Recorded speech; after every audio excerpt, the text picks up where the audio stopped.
Hello friends, हम इसके first part में बात कर चुके थे। फायर एंड आइस के बारे में पूरी डिटेल से स्टडी कर चुके थे, लेकिन उसके अंदर एक डाउट रह जाएगा आपके, इसलिए इसको वापस देख लीजिए अच्छी तरीके से। जो हमने यहाँ पे राइम स्कीम लिखी थी वो ए बी ए, ये हमने स्टैंजा के अनुसार लिखी है। जो आपका स्टैंजा रहेगा, जैसे एक स्टैंजा आता है और उसमें से अगर क्वेश्चन पूछ लिया राइम स्कीम का, तो आपको बनाना पड़ेगा ए बी ए और फर्स्ट वाले की ए बी ए। लेकिन अगर पूरी पोएम की राइम स्कीम की बात हो रही है तो पूरी पोएम की राइम स्कीम कुछ इस प्रकार से रहेगी: ए बी सी बी। अब देखो यहाँ पे आइस, फिर ट्वाइस, आइस, सफाइस। तो यहाँ पे इसको थोड़ा सा अच्छी तरीके से देखना है आपको, वरना ये रॉन्ग हो गया तो गड़बड़ हो जाएगी आपके क्वेश्चन में। और अच्छी तरीके से एक बार वापस आपको एक्सप्लेन कर देता हूं इसको। Some says the world will end in fire. कुछ लोग कहते हैं कि दुनिया आग में अंत होगा, दुनिया का, या आग से खत्म हो जाएगी। सम से इन आइस, और कुछ लोग कहते हैं कि ये बर्फ में खत्म होगी या बर्फ के द्वारा खत्म हो जाएगी। From what I have tested of desire, जिसका जहां तक मैंने तृष्णा का स्वाद चखा है। फ्रॉम वॉट, जहां तक मैंने तृष्णा का स्वाद चखा है। I hold with those who favour ice, मैं उन लोगों के साथ खड़ा हूं या मैं उनका समर्थन करता हूं जो आग का समर्थन करते हैं। But if it had to perish twice, लेकिन यदि इसका विनाश दो बार होता है, इसका विनाश दो बार होता है। आई थिंक, मैं सोचता हूं, I know enough of hate, तो मैं सोचता हूं कि मैं नफरत के बारे में पर्याप्त जानता हूं। टू से, ये कहने के लिए, दैट की for destruction ice is also great and would suffice, इतना कहने के लिए कि विनाश के लिए आइस पर्याप्त रूप से विनाशकारी है या पर्याप्त रूप से उसका विनाश कर सकती है। रॉबर्ट फ्रॉस्ट के द्वारा लिखी गई है। रॉबर्ट फ्रॉस्ट ने फायर का use hatred, conflict, fury, avarice और ग्रिड के लिए किया था, और आइस का use lust, rigidity, intolerance, insensitivity and coldness के लिए किया। अब बात करते हैं कुछ इसके इंपॉर्टेंट क्वेश्चंस की। कुछ इंपॉर्टेंट क्वेश्चंस है इसके, अच्छे से समझ लीजिएगा, और ये इनमें से डेफिनेटली आने वाला है क्वेश्चन। फर्स्ट है, for Frost what do fire and ice stand for. For Frost, Frost के लिए, what do fire and ice stand for. तो फ्रॉस्ट के लिए आग और बर्फ किसके प्रतीक है या किसके लिए आए हुए हैं यहाँ पे? तो आंसर इसका सिंपल है, फॉर फ्रॉस्ट, फ्रॉस्ट के लिए। Fire stands for greed, avarice and lust. Frost के लिए आग, लालच, लोभ और कामुकता के लिए आया हुआ है या वासना का प्रतीक है। The more one tries to satisfy them, अगर कोई इनको ज्यादा संतुष्ट करने की कोशिश करता है। सेटिस्फाई, संतुष्ट, ट्राइज मतलब कोशिश करता है, मोर मतलब ज्यादा। द मोर दे ग्रो, उतनी ही ये बढ़ती है।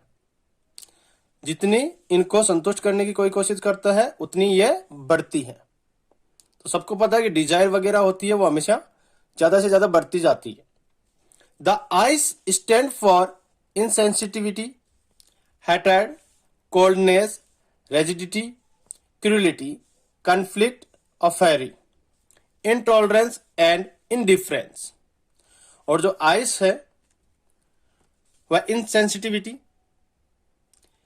असंवेदनशीलता, संवेदनहीनता, hatred, घृणा, coldness, रूखापन रेजिडिटी कठोरता, क्रूरलिटी निर्दयता, कन्फ्लिक्ट द्वंद्व, फ्यूरी क्रोध, इंटॉलरेंस असहनशीलता या असहिष्णुता, एंड इंडिफरेंस और उदासीनता का प्रतीक है।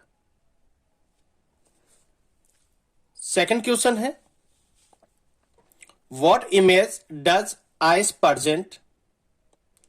बर्फ, आइस बर्फ कौन सी छवि प्रस्तुत करती है, प्रेजेंट करती है इसमें? आंसर है इसका आइस प्रेजेंट्स हेट्रेड। बर्फ घृणा की छवि प्रदर्शित करती है।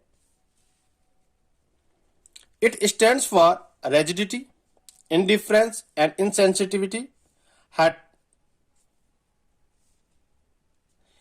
यह है कठोरता, उदासीनता, इंडिफरेंस उदासीनता, और insensitivity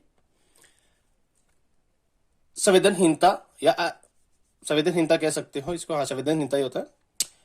hatred forces the other person away, और जो नफरत है या घृणा है, घृणा क्या करती है, वो दूसरों से आपको दूर कर देती है, दूसरे व्यक्तियों से दूर करके दबाव देती है दूर होने का, या दूर कर देती है। Driving the life out of A relationship, तो घृणा जो संबंध होते हैं रिलेशनशिप, उनकी जो मिठास होती है उनसे आपको ये दूर कर देती है धीरे धीरे।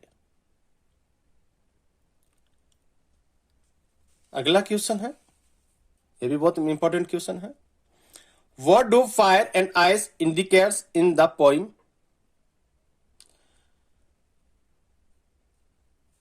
आग और बर्फ कविता में किसकी तरफ इंडिकेट करते हैं या किसकी तरफ इंगित करते हैं? तो the fire indicates the unending Dzire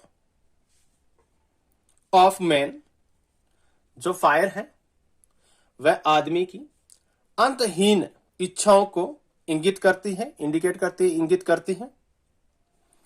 the ice indicates hatred, और जो बर्फ है वह घृणा को इंगित करती है। विच स्प्रेड रैपिडली इन मैनकाइंड, जो इंसान में बहुत तेजी से बढ़ेगी, रैपिडली मतलब बहुत तेजी से फैलेगी। These indicates towards the evils of society, यह समाज की, इविल्स ऑफ सोसाइटी मतलब यह है ये सोसाइटी की बुराइयां की ओर इशारा करती है। तो ये सोसाइटी की बुराइयों की तरफ इशारा करती हैं। टूवर्ड्स मतलब इशारा करना, इविल्स मतलब बुराइयां।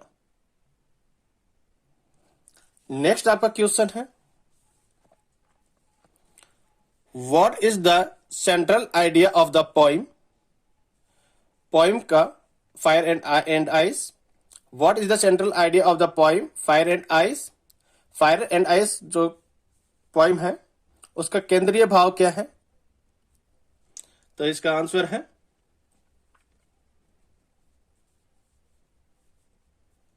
The poem tells about the unending desire.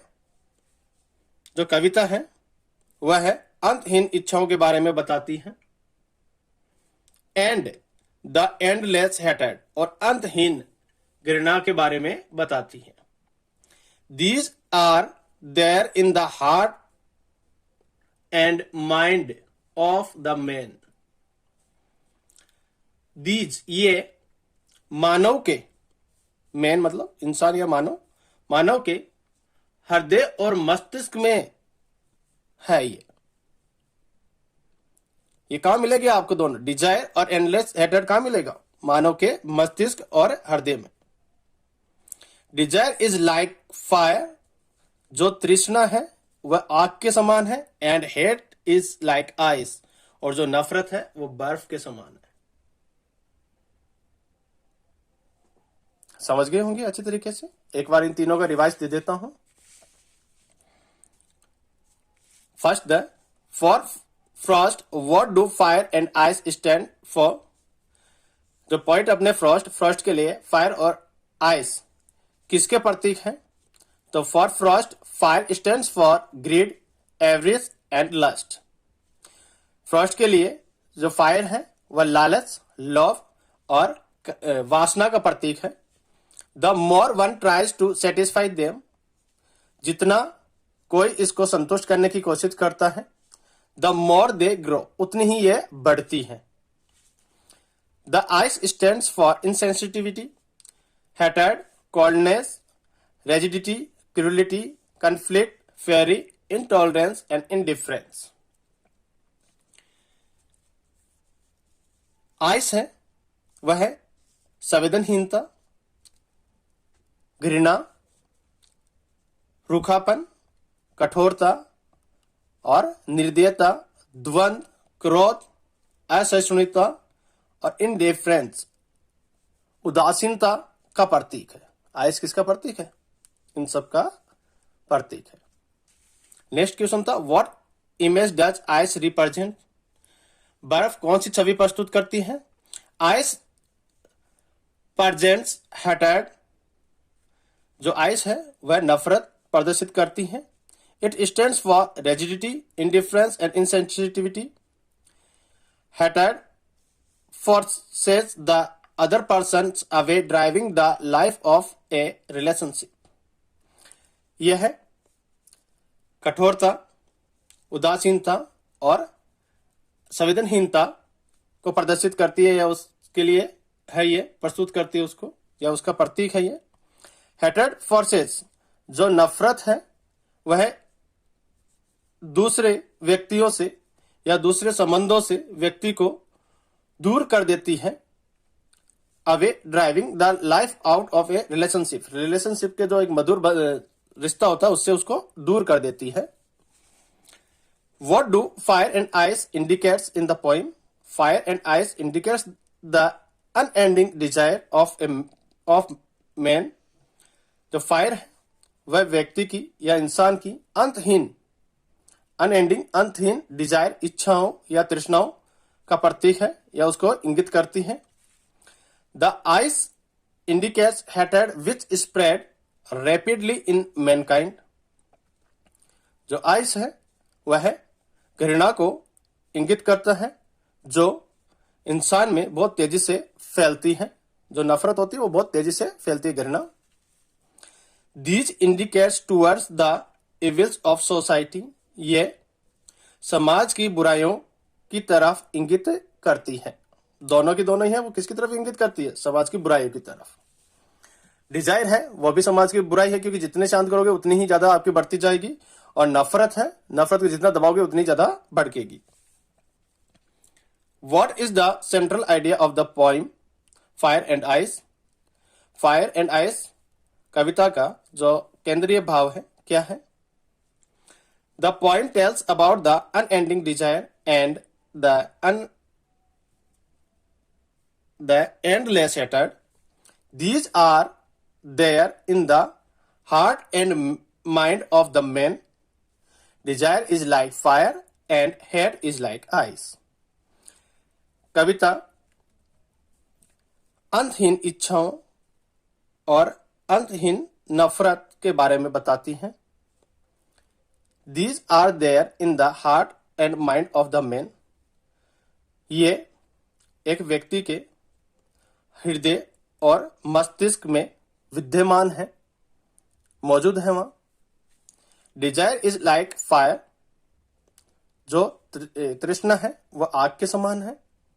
And hate is like ice, और जो नफरत है या घृणा है वह बर्फ की तरह है। नेक्स्ट देखिए question, why does the poet favor those people who claims that fire will be the cause of destructions of the world? Why does the poet favor, जो कवि है वह उन लोगों का पक्ष क्यों लेता है हु क्लेम्स जो दावा करते हैं that fire will be the cause of the destruction of the world कि आग इस दुनिया के विनाश का कारण होगी।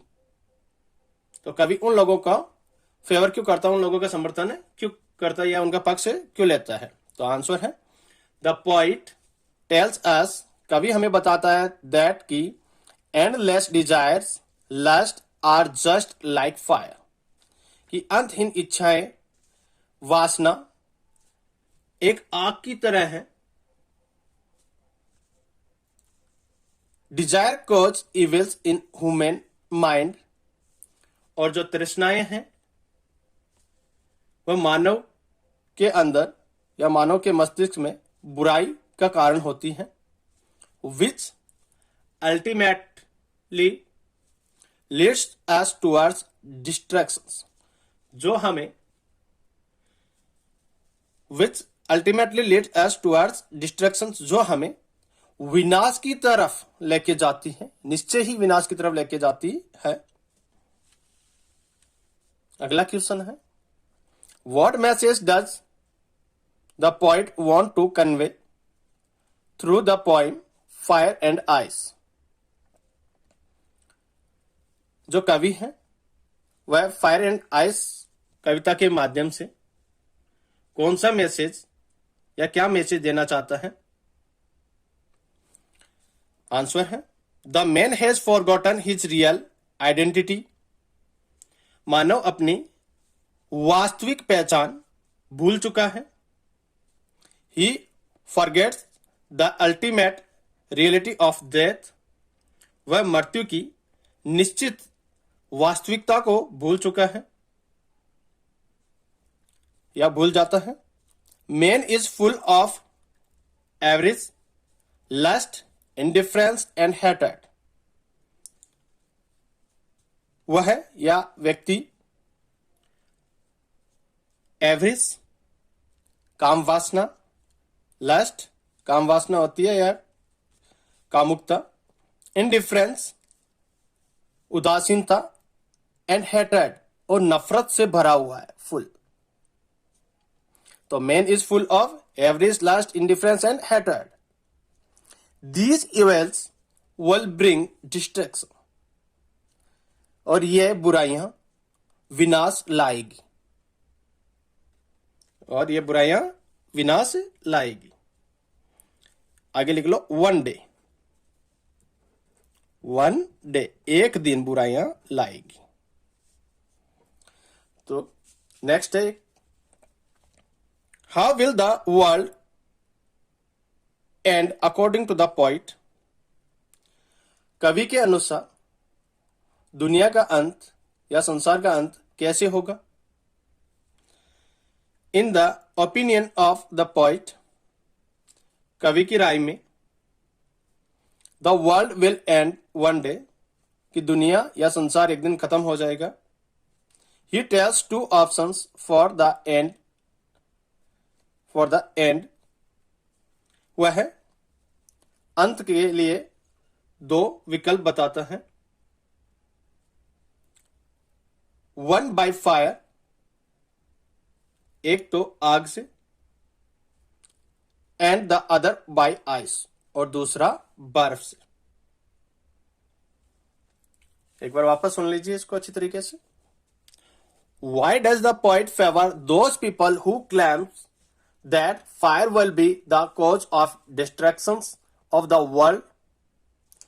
कवि उन लोगों को पक्ष में या उनका समर्थन क्यों करता है, उनका पक्ष क्यों लेता है? Who claims, जो दावा करते हैं that की fire will be the cause of the destruction of the world, कि आग दुनिया के विनाश का कारण होगी। The poet tells us, कवि हमें बताता है that endless desire, lust and lust are just like fire, कवि हमें बताता है कि जो अंतहीन इच्छाएं हैं, जो कामना है या वासना है, are just like fire, वह आग की तरह है। Desire cause evil in human mind, तो तृष्णाएं हैं वह मानव मस्तिष्क में बुराइयां का कारण बनती है, उनमें बुराइयां पैदा कर देती हैं, which ultimately leads us towards distraction, जो हमें निश्चय ही विनाश की तरफ लेके जाती है। What message does the poet want to convey through the poem Fire and Ice? Fire and Ice कविता के माध्यम से कवि क्या मैसेज देना चाहता है? तो man has forgotten his real identity. जो मानव है वह अपनी वास्तविक पहचान भूल चुका है। He forgets the ultimate reality of death. वह मृत्यु की निश्चित वास्तविकता को भी भूल जाता है। He is full of avarice, lust, indifference and hatred. मानव लोभ, वासना, उदासीनता और नफरत से भरा हुआ है। These evils will bring distractions one day. और ये बुराइयां एक दिन विनाश लाएगी। How will the world end according to the poet? Poet के अनुसार दुनिया का अंत कैसे होगा? In the opinion of the poet, कवि की राय में, the world will end one day. एक दिन दुनिया का अंत हो जाएगा या विश्व का अंत हो जाएगा। He tells two options for the end. वह अंत के लिए दो विकल्प बताता है। One by fire, एक आग के द्वारा, and the other by ice, और दूसरा बर्फ के द्वारा। आपको समझ में आ गए होंगे, I hope. Thank you so much.